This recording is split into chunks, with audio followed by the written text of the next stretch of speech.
how do you help them stick to their commitments? Because once you make that Yes. choice, that a lot happens, right?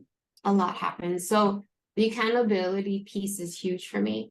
In fact, almost all my clients, we meet every other week, which is perfect for me. I kind of love that cadence too, because I do give them soul work. So it kind of gives them time to work on it. But in the week between, I check in with every single one personally. Either I tend to text. I text them, I'm like, hey, how's it going with A that we worked on in session? Or did you have that conversation with your mother? How did it go? Right. So like I stay, and my brain kind of just does this on its own. Like I remember each client and I kind of remember what we talked about. So I just check in real quick.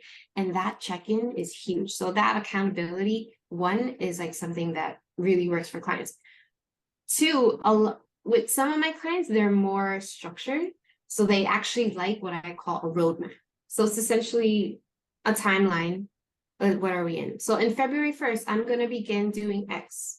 By March 1st, I should see some kind of movement shifts, whatever. And then we do that for the rest of the year for however long, whatever their goal is. So we actually create roadmaps like on a Google Sheet. So I help them there. And that's also helpful for some of them. And not that all goals are tangible, right? Like, oh, how do you measure self-esteem?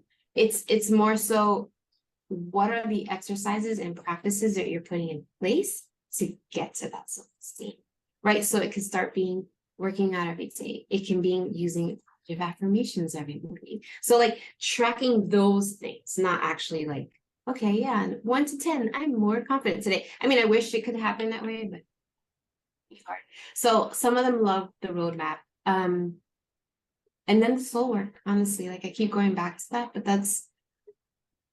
it's a huge piece of the work that I do with people, because it takes time, and some of these exercises aren't just 5 minutes. Like it takes time.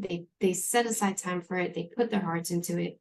We talk about it afterwards. They get to keep it. It's part of their toolkit. It's in their little toolbox after.